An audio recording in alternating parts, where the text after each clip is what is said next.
Bem-vindos ao terceiro episódio de Histórias Contadas à Volta de Fogueira, comigo, Paulo Laureano. É quase impossível percorrer hoje blogs, publicações financeiras, vídeos no YouTube, podcasts tecnológicos, sem ser confrontado com a ideia de que a inteligência artificial é absolutamente imparável, vai redefinir toda a civilização e isto vai acontecer já. No entanto, por trás desta profecia coletiva de Silicon Valley e muitos criadores, há uma história de precariedade que me parece verdadeiramente alarmante. Vamos primeiro falar do número em questão. Só o ano passado, em 2025, o investimento global na construção de infraestruturas para a inteligência artificial atingiu qualquer coisa na ordem do $1,5 trilhão. Para que se compreenda a escala desta loucura, isto seria mais que suficiente para erradicar a fome mundial durante 2 décadas. Vamos ter que ser aqui um bocadinho detetives e vamos olhar para que empresas é que fazem estes investimentos. Bom, das 500 maiores empresas americanas, só 7 estão ligadas à inteligência artificial. E elas valem qualquer coisa como 1/3 do mercado. No mundo das finanças isto só pode ser alarmante. Porque se alguma coisa corre mal com estas 7 empresas, a saúde do mercado vai ser tremendamente abalada. Depois preocupa-me também o abismo que existe entre as expectativas e a realidade. Estas empresas estão-nos a vender a ideia de um futuro que é muito parecido tipo com os Jetsons ou com o Star Trek. Vamos ter carros voadores, robôs que fazem e servem jantares, substituem grande parte da força de trabalho, os humanos vão poder viver de arte ou coisa do género, porque a inteligência artificial tratará do resto. Eu não sei muito bem como é que esta promessa ficou tão desligada da realidade. Se nós seguimos o dinheiro, nós verificamos que existe aqui uma espécie de circuito fechado de investimentos. E que circuito fechado é esse? A ideia é muito simples. O vendedor de infraestrutura, uma Nvidia, por exemplo, mete milhões numa startup altamente promissora. Vamos usar como exemplo a OpenAI, podia ser a Anthropic, podia ser outra qualquer. E essa startup, que precisa, obviamente, de poder de computação, compromete-se a pegar em todo esse dinheiro que recebeu e comprar produtos à Nvidia, que lhes vende a tal infraestrutura, os tais GPUs que eles precisam. Num terceiro passo, a Nvidia registra essas vendas como receitas fantásticas, uma procura extraordinária do mercado, o suficiente para já nem sequer conseguir produzir GPUs preços interessantes para gamers e coisas do género, porque a partir de agora é tudo AI. E isto que se aplica aos GPUs e à Nvidia aplica-se também, por exemplo, aos fornecedores de RAMs, de SSDs, etc, etc. Ora bem, esse investimento que essas empresas de infraestrutura que vendem hardware fazem no primeiro momento é apresentada no terceiro momento como receitas. E o exemplo mais próximo desta realidade que me ocorre é as pessoas que pagam cartões Visas com os cartões Mastercard. A dívida não desaparece, só muda de sítio, quer dizer, não resolve problema nenhum. Este investimento circular é perigosíssimo. Há um filme absolutamente fantástico dos Three Stooges que mostra um bocadinho o que é que isto significa na prática. Vamos só perder aqui uns segundos e vê-lo. And speaking of money, how about the $20 you owe me? Oh, yeah? Well, I only got 10, so here's 10, I owe you 10. Thanks. Hey, Mo, you owe me 20. Well, here's 10 and I'll owe you 10. You owe me 20. Here's 10, I owe you 10. Here's the 10 I owe you. Here's the 10 I owe you. Here's the 10 I owe you. Good, now we're all even. E atenção, isto não é um caso isolado só com empresas que vendem hardware.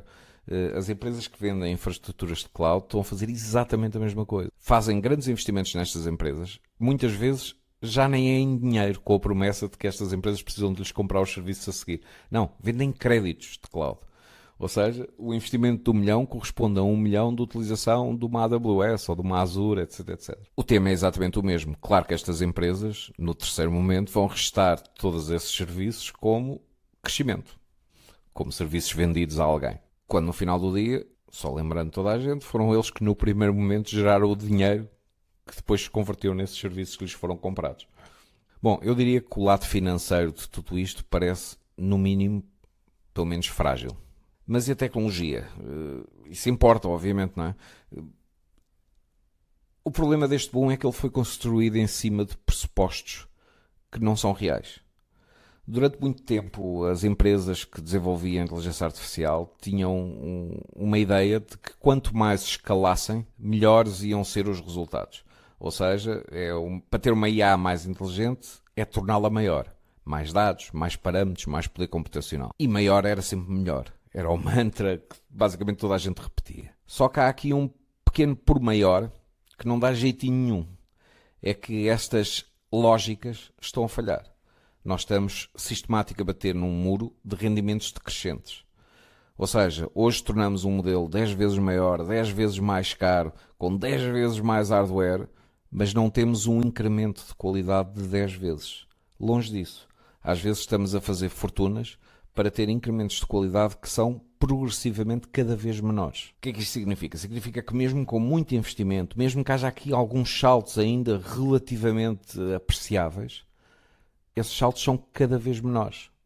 Não basta mandar dinheiro e infraestrutura para cima do tema para nós conseguirmos levar a inteligência artificial até uma inteligência genérica, por exemplo. Bom, depois com a tecnologia atual, nós temos 3 problemas terríveis. O primeiro é a alucinação. Estes modelos alucinarem qualquer coisa como 30% do tempo é um problema, porque todo o output que eles geram precisa sempre de supervisão humana, que tem que adivinhar onde é que estão os 30% inventados e corrigir os dados. O segundo problema são os outliers. Estes modelos são treinados com N imagens da realidade, N vídeos da realidade, mas lidam muito mal com outliers. Por exemplo, um carro pilotado automaticamente vai identificar, na esmagadora maioria dos cenários, os carros e os autocarros e as caminhonetas que estão na estrada com ele. O problema é quando uma dessas caminhonetas, por exemplo, se despista e se vira ao contrário.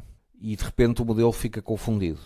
O terceiro problema é que existe uma limitação física para o desenvolvimento destes modelos, que tem a ver com o consumo de eletricidade que fazem. Não há capacidade no planeta para escalar a produção de energia de forma ilimitada. Isso é uma ilusão.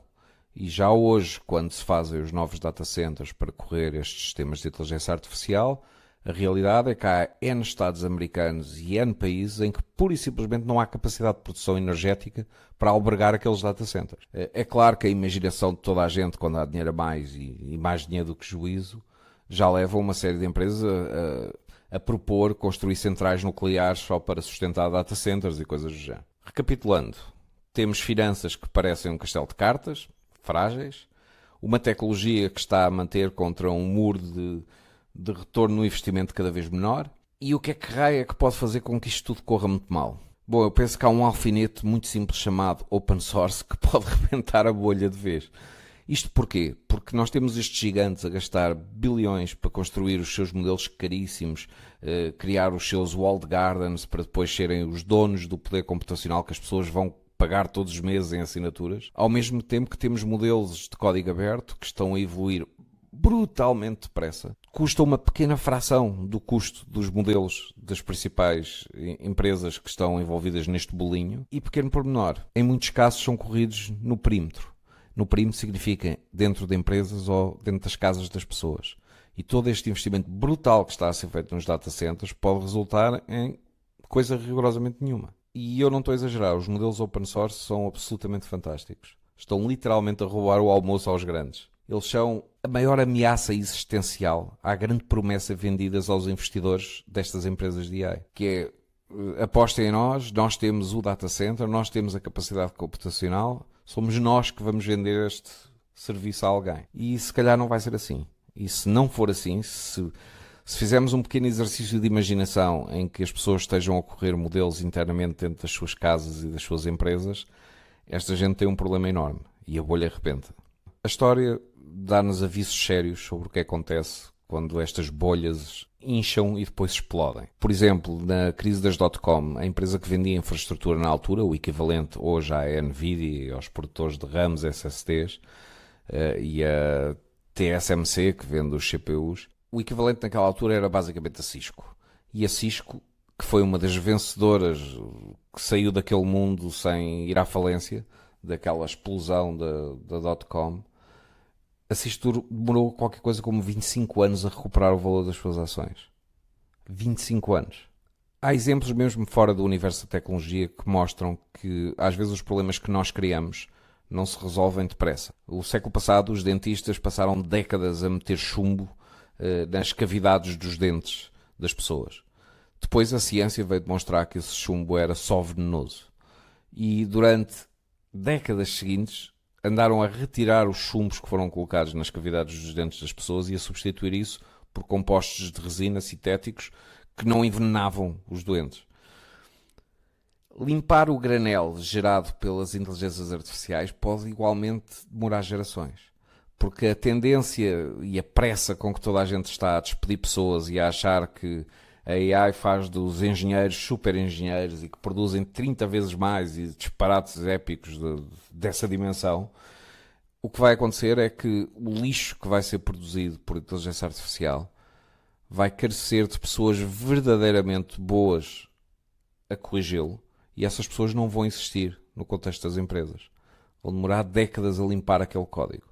Bom, um pequeno arco-íris no meio da tempestade. O rebentar destas bolhas também nos força a descer ao planeta Terra e a voltar à realidade. E há uma pergunta fundamental, que é: se o mundo for de facto preenchido por textos, imagens, vídeos baratos, sintéticos, gerados por inteligência artificial, o que é que se vai tornar verdadeiramente raro e valioso? E eu acho que a resposta é aquilo que as máquinas não conseguem replicar. É a criatividade genuína de seres humanos. É o pensamento crítico das pessoas. É a empatia. É, no fundo, as coisas que nos tornam humanos, que vão ser raras e tremendamente apreciadas. Nós já temos hoje alguma aversão a AI mal usada, mal feita, produtos reciclados, etc, etc. Nós já temos essa aversão hoje. No momento em que mais do que 50% ou 60% de todos os conteúdos que estão à nossa disposição forem isso, eu acho que os 40% feitos por seres humanos vão ser tremendamente valorizados. Bom, a outra boa notícia que eu vejo neste cenário, para além da valorização de conteúdos gerados por seres humanos, é o facto de que mesmo que esta bolha rebente, a tecnologia vai ficar. Os tais modelos open source vão prevalecer. E como não têm associados a si os investimentos absolutamente fora de controle que existem hoje nas tais 7 empresas, eu acho que nós vamos sempre ficar com a tecnologia. Eu lembro a toda a gente do que nos custou a bolha das .com, a bolha do subprime, e que se calhar estamos num bom momento para apertar o cinto de segurança, assumir posições de choque e preparar-nos para o impacto.